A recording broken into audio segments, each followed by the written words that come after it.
Salut les ouin. Je vais faire une petite vidéo tranquille aujourd'hui, j'avais envie d'aller me balader. Donc on va aller se balader au bord d'une rivière.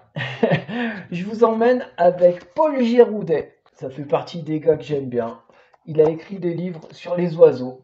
Alors le troglodyte mignon, c'est un tout petit oiseau. C'est presque le plus petit oiseau de nos campagnes. Alors il y a encore plus petit, il y a le roitelet. Il est tout petit, mais il fait un raffut du diable. Parfois on ne le voit pas, il est dans un buisson et on l'entend et il fait un boucan d'enfer.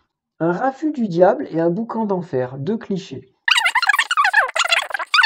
Alors en fait ça je l'ai lu la première fois et je suis allé un peu vite. Et parfois quand on est avec un auteur qui travaille son texte et qui veut nous apporter des images qui nous emmènent en balade, ça vaut le coup de relire. Et il faut s'imaginer la scène.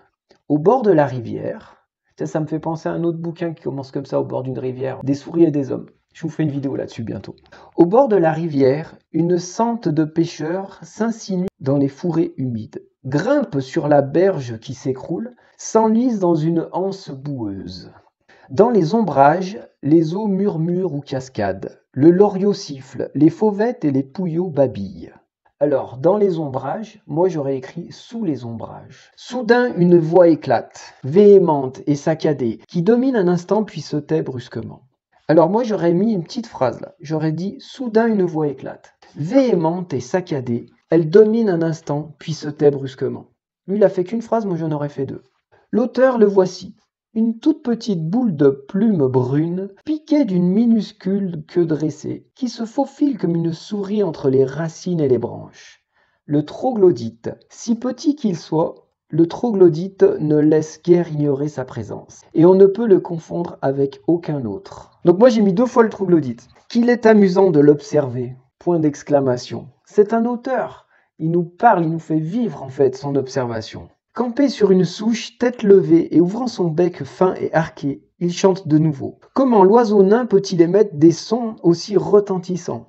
Prestement, il descend, court et sautille le long de la berge, disparaît dans l'enchevêtrement des racines. Alors moi j'aurais mis prestement, il descend, court, sautille le long de la berge, puis disparaît dans l'enchevêtrement des racines. Fureteur infatigable, le troglodyte explore tous les recoins, les crevasses, les trous. Moi j'aurais dit fureteur infatigable, le troglodyte explore tous les recoins, toutes les crevasses, tous les trous. Bon, puisqu'on a un spécialiste du chant d'oiseaux, on va faire un petit chant lexical sur le chant des oiseaux. Le chant est l'apanage exclusif du mâle et joue un rôle capital dans sa vie. C'est une strophe durant 5 secondes en moyenne, lancée à intervalles assez longs et qui fait penser au chant du canari. En principe, elle se décompose en 3 parties. Des répétitions de motifs très simples, aigus et stridents, avec des séries de sifflets brefs, puis une trille soutenue, parfois 2, enfin une conclusion.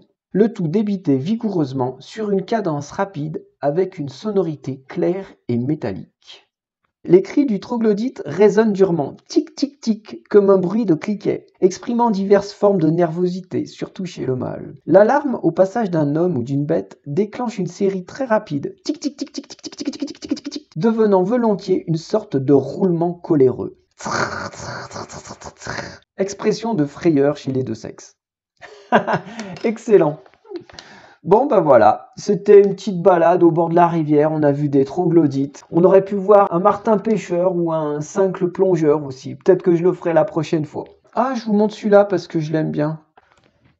Le Ticodrome échelette.